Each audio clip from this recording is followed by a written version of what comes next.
Speaking activities, stories, dialogues, role playing, debates. इसमें structure, objective, introduction, ये आप पढ़ लेंगे। देन इसमें स्टोरी, शॉर्ट स्टोरी होती है, like short story is meant to be read and finish in one sitting, हमें वन सिटिंग में पढ़नी होती है। ये फिक्शन होता है, नॉवल भी फिक्शन की तरह होती है। देन आप देखते हैं एलिमेंट्स। एलिमेंट्स क्या है? सेटिंग।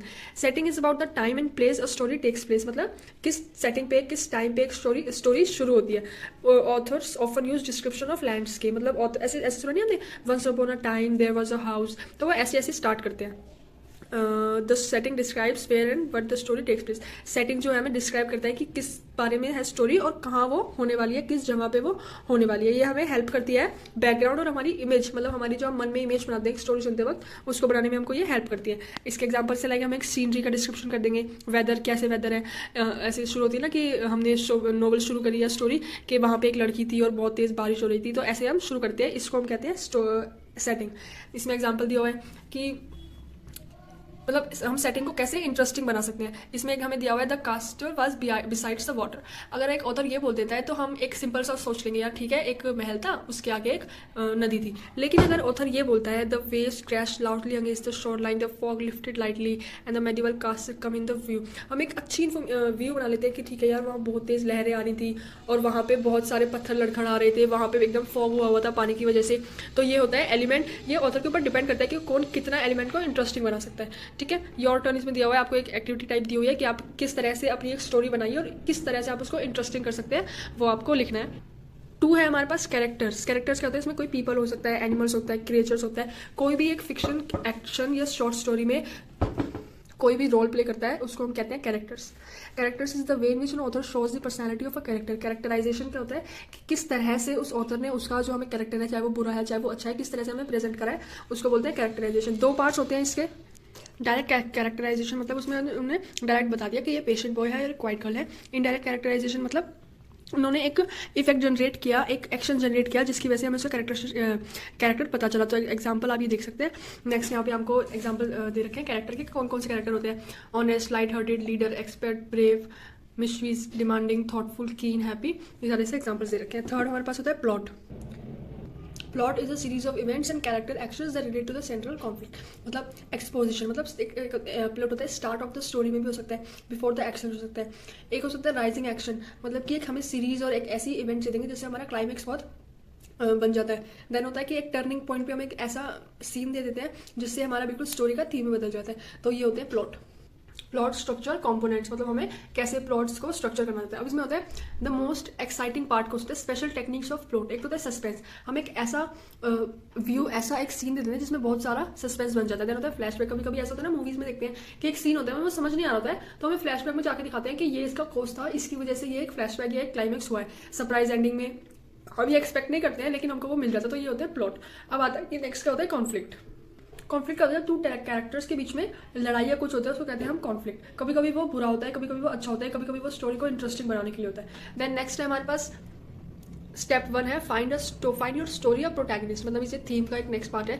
थीम हमें दिया हुआ है। Theme is the central idea और believe in a story. Theme क्या होता है? एक सेंट्रल आइडिया, मतलब एक हमें एक आइडिया मिल जाता है कि इसकी थीम ये है, ओके तो इसका क्या हमें स्टोरी हो सकती है, क्या इसका हो सकता है। तो एक थीम कैसे बनती है? सबसे पहले उसका प्रोटैगनिस्ट ढूंढना होता है। प्रोटैगनिस्ट क्या करता है, उसको क्या चाहिए होता है, उसका हमें कैरेक्टर्स क्या होते हैं। सबसे मेन होता है प्रोटैगनिस्ट। प्रोटैगनिस्ट मतलब मेन कैरेक्टर। देन हमारे पास होता है राइट ए कैची फर्स्ट पैराग्राफ। कैची फर्स्ट पैराग्राफ मतलब एक ऐसा इंटरेस्टिंग पैराग्राफ लिखे जिसकी वजह से हमारे जो रीडर्स है वो उस स्टोरी में एंगेज हो जाए। उसका मतलब होता है catchy first paragraph. For example, I heard my neighbour through a wall, the neighbour behind us practise scream therapy in shower almost every day. तो अब हमें एक सस्पेंस बन गया कि ऐसा वो क्यों करता था, ये कैसी प्रैक्टिस हुई। तो ये होता है कैची वो फर्स्ट पैराग्राफ।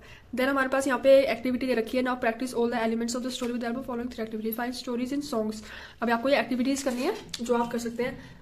एक्टिविटी 3 दे रखी है, इनके ऊपर इनमें से आप कोई भी चूज कर सकते हैं। कैरेक्टर चूज कर लिया, देन यहाँ पे एक सेटिंग चूज कर ली कि कहाँ पे आप करेंगे, विलेज में या यहाँ पे ऐसे करके आपको एक थीम बेस्ड एक स्टोरी बनानी है। ओके ये हो गया सबसे। उसमें जैसे इसमें बता रखा है वैसे वैसे इसमें आपको करना है। देन आप हमारे पास डायलॉग्स एंड रोल प्लेइंग। क्या हमारे पास डायलॉग्स का वो होता है मेथड, क्या हमारे पास रोल प्लेइंग का मेथड होता है। ये practising dialogue is a great way for English students to test their skills and develop a better grasp of the language. अब इसमें क्या दिया हुआ है कि डायलॉग्स को प्रैक्टिस करने से जो इंग्लिश स्टूडेंट्स होते हैं उनकी जो इंग्लिश होती है वो बहुत अच्छी हो जाती है। ये एक हमारे पास कन्वर्सेशन स्किल्स में भी बहुत काम आता है, स्टूडेंट्स को एनकरेज करता है रोल प्ले में और न्यू अपनी इमेजिनेशंस बढ़ाने में। तो इसमें यही दिया हुआ है। यहाँ पे आपको फिर से एक एक्टिविटी दी हुई है, इसमें आप देख लेंगे कि एक्टिविटी आप आपके फ्रेंड्स के साथ कर सकते हैं। देन हमारे पास यहाँ पे बहुत सारी वो दे रखी है कन्वर्सेशन। ओके, ये आप बहुत सारी कन्वर्सेशन है, आप इनको पढ़ लेंगे अच्छे से कौन कौन सी है सारी, स्टूडेंट्स के बीच में, यूनिवर्सिटी के स्टूडेंट्स के बीच में, फार्मासिस्ट एंड कस्टमर के बीच में, देन यहाँ पे हमारी कस्टमर और कैशियर के बीच में, पुलिस ऑफिसर और यूरिस्ट के बीच में, ये सारी यहाँ पे दे रखी है। ओके, ये आपको रीड करनी है। 3.4 डिबेट। डिबेट क्या होता है? कंपटीशन होता है टू अपोजिंग टीम्स में, कि वो एक ही टॉपिक पे डिबेट करते हैं, एक उसको अपोज करती है या दूसरी उसको अपोज करती है, एक उसका एडवांटेज बताती है, एक डिसएडवांटेज बताती है, तो इसको कहते हैं डिबेट। हमने स्कूल में भी करी होगी कि डिबेट करती है, स्टूडेंट्स को दी जाती है, ग्रुप ऑफ स्टूडेंट्स को, कि आपको इसके फेवर में बोलना है और आपको उसके अगेंस्ट बोलना है। देयर शुड बी ऑल्सो जजेस, मतलब वहाँ पे जजेस भी होने चाहिए और वो उस पूरे प्रोसेस को एक्सेस और जज करेंगे एक सर्टेन क्राइटेरिया पे। द जजेस not the teachers are the one who will grade both terms and decided the winner, मतलब नॉट द टीचर्स नहीं जजेस, जो बेसिकली वो उस पर्टिकुलर डिबेट के जजेस होंगे। Well obviously speaking skills are strengthen throughout debate. Speaking skills आपकी बहुत अच्छी बनती है, आर्गुमेंटेटिव लैंग्वेज आपकी बहुत बनती है। Team members will soon find they can not pursue the जजेस बाय यूजिंग सिंपल फ्रेजेस, मतलब उन्हें पता चल जाएगा आई थिंक आई बिलीव, इन तरह के सिंपल फ्रेजेस से वो जजेस को कन्विंस नहीं कर सकते। उनके पास एक स्ट्रॉन्ग वोकैबुलरी होनी चाहिए। तो हमारे पास बेसिकली डिबेट में हमारी सारी जो स्किल्स हैं, वोकैबुलरी की, राइटिंग स्किल्स, लिसनिंग स्किल्स, ये बहुत बन जाती हैं अच्छे से, और डिबेट आपका एग्जाम में इसके आ सकते हैं, तो आप एक बार इसको अच्छे से पढ़ लेंगे। ओके गाइस, नेक्स्ट है हमारे पास, इसमें इसके पार्ट दिए हुए हैं, reading skills, critical thinking, teachers can be replaced by computers. अब हमें क्या कहते हैं इसको, एक एग्जाम्पल दिया हुआ है, teachers can be replaced by computers. ये एक हमारे पास टॉपिक है। अब हम इसके, जैसे कि मैं इस टीम में हूँ कि मैं इसके बारे में एडवांटेज बोलूँगी और आप इसके बारे में डिसएडवांटेज बोलेंगे। तो मैं क्या बोलूँगी कि टीचर्स कैन बी सब्जेक्टिव, कभी कभी टीचर्स के आंसर्स गलत हो जाते हैं और टीचर्स को फुल नॉलेज नहीं होती है, तो इसके लिए हमारे पास रोबोट्स ज़्यादा अच्छे हैं, कंप्यूटर ज़्यादा अच्छे हैं। लेकिन आप बोलेंगे कि नहीं, जिस तरह से टीचर हमको समझ पाती है, जिस तरह से टीचर्स हमारे को इमोशंस के साथ समझा पाती है, वो एक कंप्यूटर नहीं कर सकता। तो इसी तरह से डिबेट के अलग अलग क्वेश्चन होते हैं। देन यहाँ पे डिबेट स्ट्रक्चर होता है। एंड गाइस हमारे पास होता है डिबेट स्ट्रक्चर, कि किस तरह से एक डिबेट स्ट्रक्चराइज होता है, किस तरह से उसका टाइम और किस तरह से वो पूरा एक उसकी लाइक कैसे कैसे एक टीम वगैरह सब कुछ बनती है, कि किस तरह से एक डिबेट कंप्लीट होता है, वो उसमें बताया हुआ है। फर्स्ट है इसमें कंस्ट्रक्टिव स्टेज। कंस्ट्रक्टिव स्टेज मतलब वो पूरा हमें उसको ऑर्गेनाइज करना है कि इतनी टीम है, दीज आर जजेस, ये टॉपिक्स हैं, ये इसके एडवांटेजेस हो सकते हैं, ये वाली टीम इसका एडवांटेज बोलेगी, ये वाली टीम इसका डिसएडवांटेज बोलेगी। तो ये हमारा है first part, constructive stage. Then हमारे पास सेकेंड पार्ट है रिब्यूटल स्टेज। सबसे पहले प्रो टीम है जो अपने आर्गुमेंटेटिव टर्म्स बताएगी, और उसके बाद वाइस वर्सा, मतलब जो अपनी दूसरी वाली टीम है वो अपने कॉन्स बताएगी, क्या क्या डिसएडवांटेज है। देन यहाँ पे होगा क्लोजिंग स्टेटमेंट, मतलब दोनों टीमों को एक चांस दिया जाएगा कि आप एक क्लोजिंग स्टेटमेंट, मतलब यहाँ एक डिबेट खत्म होती है तो आप एक अपनी स्ट्रॉन्ग क्लोजिंग स्टेटमेंट दीजिए, जिससे आपका पूरा एक स्ट्रॉन्ग आपका वो बन जाए ओपिनियन। फोर्थ है जजेस क्वेश्चन, मतलब जजेस क्वेश्चन पूछते हैं कि आपने ये लाइन किस बेसिस पे कही, ये लाइन आपने क्या सोच के कही, और अपनी जो भी उनको सही लगता है, इस तरह से पूरा ये स्ट्रक्चर होता है। अब कुछ बातें होती है जो उन टीम मेंबर्स को ध्यान में रखनी होती है। सबसे पहले रिस्पेक्ट टाइम लिमिट, आपको उतना ही टाइम लिमिट में बोलना है, ये नहीं है कि पूरा टाइम आपने अपना ओपिनियन देने में ही बोल लिया, आपको पूरा टाइम देना है, और जब आपको बोला जाए तभी आपको बोलना है। Plagiarism is not accepted. Plagiarism का मतलब होता है कहीं से गूगल पे से उठा के आपने वही लाइन बोल दी, या कहीं कॉपी में से उठा के आपने वही लाइन बोल दी, आपको अपने ओन वर्ड्स में बोलना है। Then if you have a source mention it, अगर आपने कहीं से ये पढ़ा है, कहीं से आपने पूछा है, तो आपको वो मेंशन करना पड़ेगा। You can use your objection cards only once. Objection card मतलब जैसे कि आप कुछ बोल रहे हैं और मैं इसको ऑब्जेक्ट करना चाहती हूँ कि नहीं ये गलत है, तो इसका आपके पास एक ही बार टाइम होगा, आप हर बार नहीं बोल सकते कि नहीं you are wrong, you have only one chance to say that. Then speak clearly and loudly, आपको अपना ओपिनियन देना है, आपको जीतना है, तो आपका कोई आपके पास चांस नहीं है, तो आपको लाउडली एंड क्लियरली बोलना है। Don't look at your notes cards. अब आप बार बार नोट कार्ड्स पे देखेंगे तो जजेस को लगेगा यार इसको खुद ही कुछ नहीं पता, तो ये दूसरों को क्या समझाएगा, तो आपको कॉन्फिडेंट होकर बोलना है। असेसमेंट ऑफ डिबेट्स, तो ये बातें ध्यान में रखनी है। Clear voice, clear way to express their argument, आपके पास क्लियर वोकैबुलरी, क्लियर आपके पास माइंड होना चाहिए, ऑर्गेनाइज थॉट्स होने चाहिए। ये नहीं कि आप कंफ्यूज हैं यार ये बोलूँ कि ये बोलूँ, आपका एक ऑर्गेनाइज थॉट्स होने चाहिए। स्ट्रॉन्ग ओपिनियन होना चाहिए जिसकी वजह से अगले वाले को इंपैक्ट पड़े कि हाँ भाई ये ठीक बोल रहा है। इफेक्टिव यूज और आर्गुमेंटेटिव लैंग्वेज आपकी अच्छी होनी चाहिए, की लैंग्वेज आपकी अच्छी होनी चाहिए। Equal participation of all team members, मतलब ये नहीं है कि अगर टीम में 4 मेंबर है तो वो एक ही बोले जा रहे हैं और तीनों चुपचाप बैठे हैं, चारों को कुछ ना कुछ बोलना है। रिस्पेक्ट शोन टू द जजेस एंड अपोनेंट्स, मतलब आप उनकी डिसरिस्पेक्ट नहीं कर सकते। टीम वर्क बहुत जरूरी है, ब्रेकिंग द रूल्स नहीं करना है। अब डिबेट को हम और इंटरेस्टिंग कैसे बना सकते हैं, यहाँ पे पैराग्राफ में दिया हुआ है कि टीचर्स और जजेस स्टूडेंट्स की टीम को मेक करके उनको एक ऐसा टॉपिक बोल सकती है जो उनको ऑन द स्पॉट तैयार करना होगा। इससे क्या होता है, ये एक बहुत हार्ड चीज़ होती है, क्योंकि एक टाइम पे आपको सारे पॉइंट्स याद करना, इससे आपकी जो कम्युनिकेशन स्किल्स और क्रिटिकल थिंकिंग जो है आपकी बहुत ज़्यादा अच्छी होती है। तो ये भी एक अच्छा अल्टरनेटिव है। इसमें भी आपको सारे एग्जाम्पल्स दिए हुए हैं, आप एक बार रीड कर लेंगे। ओके गाइस, देन आपके यहाँ पे चेक योर प्रोग्रेस है। इसमें आपको एक कन्वर्सेशन दी हुई है, कैसे आप उस कन्वर्सेशन को कंप्लीट करेंगे। चेक योर प्रोग्रेस है सारी चेक योर प्रोग्रेस है। देन हमारे पास है यूनिट 4 स्पीकिंग एक्टिविटीज 2। तो गाइज ये हमारी लास्ट यूनिट है। और ओके, तो फिर ब्लॉक 4 हमारा कंप्लीट हो जाएगा। ब्लॉक 4 में मैंने आपको बताया आपको ज़्यादा टाइम इन्वेस्ट नहीं करना, तो आप बेसिकली रीड थ्रू कर लेंगे। क्वेश्चन आएंगे तो भी 5 या 7.5 के आएंगे, जो भी आप अपनी तरह से जितना भी आपने सुना है मेरी वीडियो से और जितना भी आपने खुद पढ़ा है उतना में आप लिख सकते हैं, वो सफिशिएंट है। तो हम देखते हैं क्या है objective, introduction, group discussion. Then है why should one learn group discussion. तो इसमें बताया हुआ कि क्यों आपको ग्रुप डिस्कशन पढ़ना चाहिए, ये आप खुद रीड कर सकते हैं। इसमें कुछ हार्ड लैंग्वेज नहीं है, कुछ पॉइंट्स है आपके पढ़ लेंगे। Silent features, dos in group discussion, don't dos, important points, accept criticism, ये आपको सारा पढ़ना है। ओके गाइस, ये आप खुद पढ़ लेंगे, क्योंकि मैं बताऊंगी तो बहुत ज़्यादा लेंथी वीडियो हो जाएगा और इसमें तो कुछ जरूर नहीं है। अगर मुझे लगता कि ये लैंग्वेज हार्ड है तो मैं आपको बता देती, बट ये बहुत सिंपल लैंग्वेज में आपको समझाया हुआ है, पॉइंट टू पॉइंट समझाया हुआ है, तो आपको समझ आ जाएगा। टाइप्स ऑफ डिस्कशन दे रखे हैं, मेक डिस्कशन, गिव और share their opinions, create something और सोल्व अ प्रॉब्लम। अब इसमें आपको एक्टिविटी दे रखी है जो आप अपनी क्लास में करनी होती है, बट क्लास में नहीं है तो एक बार आप इसको बस रीड थ्रू कर लेंगे। देन यहाँ पे यूज फंक्शनल लैंग्वेज, ये आई गेस आप एक बार अच्छे से पढ़ लेंगे। यूज फंक्शनल लैंग्वेज ये आप पढ़ लेंगे अच्छे से, और इसमें लास्ट में दिया हुआ है कंक्लूजन। देन हमारे पास है 4.3 meeting is a gathering of 2 और more people who come together for the purpose of achieving a common goal. Meeting में बहुत सारे लोग होते हैं, वो एक साथ आते हैं एक गोल को कंप्लीट करने के लिए, एक प्रॉब्लम को सोल्व करने के लिए, अपनी फीलिंग्स नहीं अपनी ओपिनियंस एक्सप्रेस करने के लिए। कभी कभी फीलिंग्स भी एक्सप्रेस करते हैं, जो फैमिली मीटिंग्स होती हैं और ऑफिस वाली मीटिंग में opinions. The principal functions purpose of meeting, inform करना सबको, सीक आइडियाज, सबसे आइडियाज लेना, seek clarification, resolve problems, discuss problems, take decisions. तो ये सारे कंपनीज में होती है, कंपनीज में इसलिए मीटिंग होती है। देन टाइप्स ऑफ मीटिंग इसमें दी हुई है। टाइप्स ऑफ मीटिंग में कौन कौन सी है, रिपोर्ट एंड इन्फॉर्मेशन, मतलब जहाँ पे आपको अपनी रिपोर्ट देनी होती है काम की। डिसीजन मेकिंग एंड प्रॉब्लम, एक आपको एक समझ लीजिए केस मिलता है, उसमें आपको सबके ओपिनियन यूज होते हैं, किस तरह से क्या कर सकते हैं। मीटिंग्स बहुत अच्छी चीज़ होती है, इसमें भी आएंगे advantages. Training and skill building, कुछ मीटिंग्स ऐसी होती है जैसे स्कूल में होती थी हमारी मीटिंग, जिसमें हमारी कम्युनिकेशन स्किल्स अच्छी होती थी, वो होती है मीटिंग एटिकेट्स। मतलब मैनर्स, किस तरह से आप एक मीटिंग में मैनर्स शो कर सकते हैं। सबसे पहले बी ऑन टाइम, आप लेट जाएंगे तो आपका फर्स्ट इंप्रेशन ही खराब हो जाएगा। Make sure you come on time. Make introductions, अगर आपको सब नहीं जानते हैं मीटिंग रूम में तो आप इंट्रोडक्शन करेंगे। हैव अ स्ट्रॉन्ग एजेंडा मतलब आपका जो पॉइंट है वो स्ट्रॉन्ग होना चाहिए। सिट अप्रोप्रिएटली, आपको अच्छे से बैठना है, टेढ़ा मेढ़ा जैसे आप घर में बैठते हैं ऐसे नहीं, अच्छे से आपको बैठना है। Do not have your phone, understand the written speaking skills. You can drink coffee but you need permission. Clean up after yourself. Don't save all your questions for the end. इसका क्या मतलब है, आपको एक क्वेश्चन दिमाग में आया, आपने सोचा कि यार लास्ट में पूछता हूँ, लेकिन नहीं, अगर आपको क्वेश्चन आ रहा है you raise your hand and आप उसको पूछ सकते हैं। Be prepared. ब्रेक्स, अटायर मतलब आपकी जो क्लोथ्स है। स्पीकिंग, ये आपकी things to do before meeting.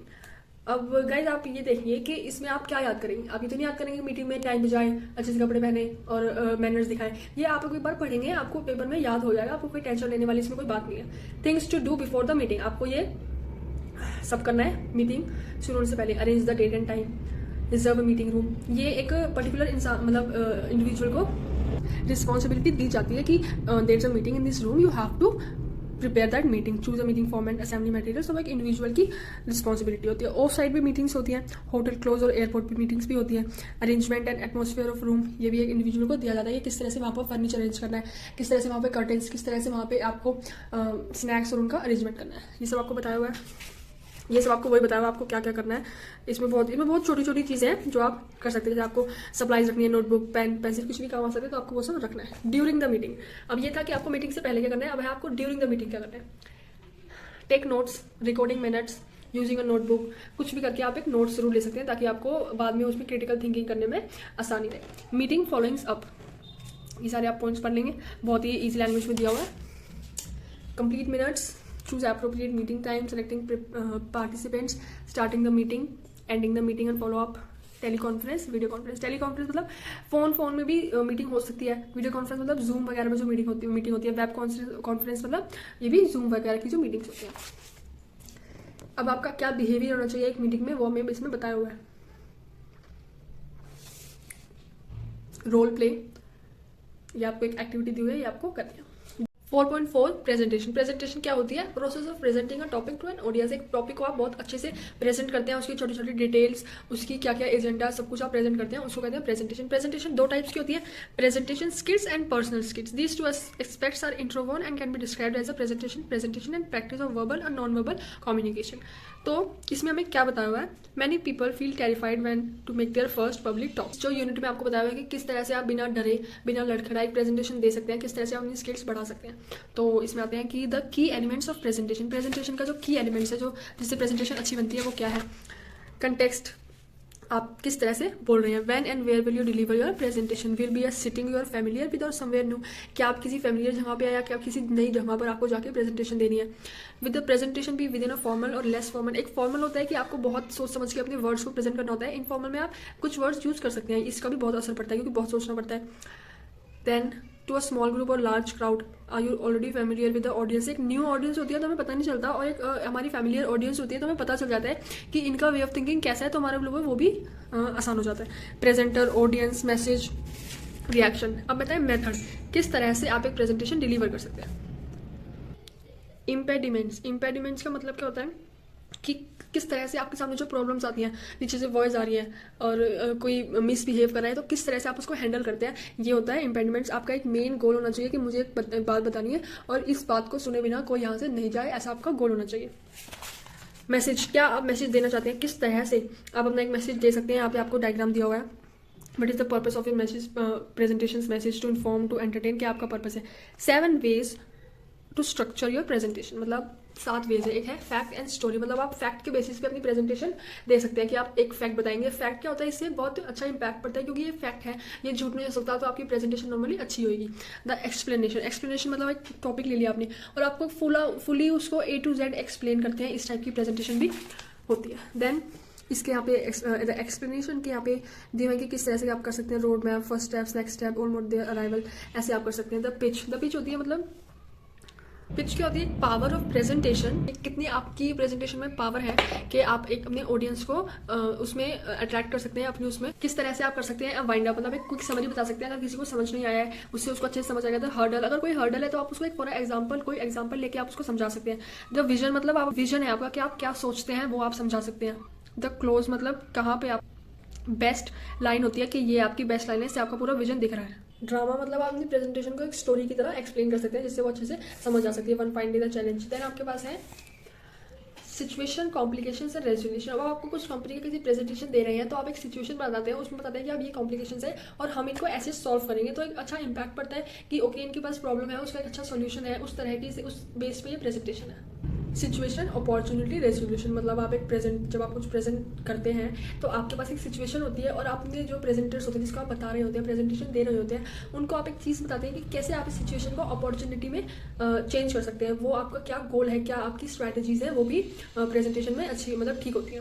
Then हमारे पास है प्रिपरेशन, किस तरह से आप प्रिपेयर कर सकते हैं। Research your topic, format the slides, speak on what you know, notice outline main points, और होती है प्रैक्टिस, कि आप किस तरह से प्रैक्टिस कर सकते हैं। देन हमारे पास है प्रेजेंस। प्रेजेंस का मतलब क्या होता है कि किस तरह से आप अपने आप को प्रेजेंट कर सकते हैं, आपका पोस्चर क्या है, आपकी टोन ऑफ वॉइस क्या है, आप किसी भी चीज़ में रश नहीं करें, एक अच्छे से टॉपिक को अच्छे से समझाएं। उसके बाद next time body language, voice tone, gestures, eye contact, ये सब आपका बहुत यूज होता है। Advantages of using a power point,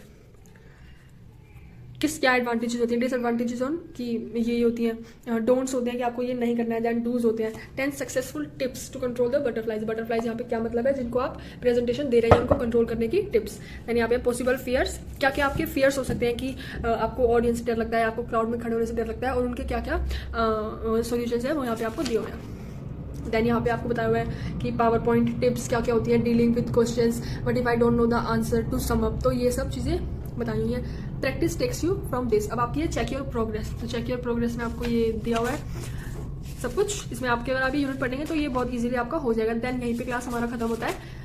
block 4 हमारी जो बुक है BEGLA 138 reading and speaking skills, ये खत्म होती है। अब मैं आपको नेक्स्ट वीडियो में बता दूंगी कि मेन जो इंपॉर्टेंट है, जो आप अपने एग्जाम में बिल्कुल भी नहीं स्किप कर सकते, वो वाली वीडियोस मैं आपकी कर ले आऊंगी। और भी बहुत सारे टॉपिक्स हैं जिसकी मुझे वीडियोस बनानी है।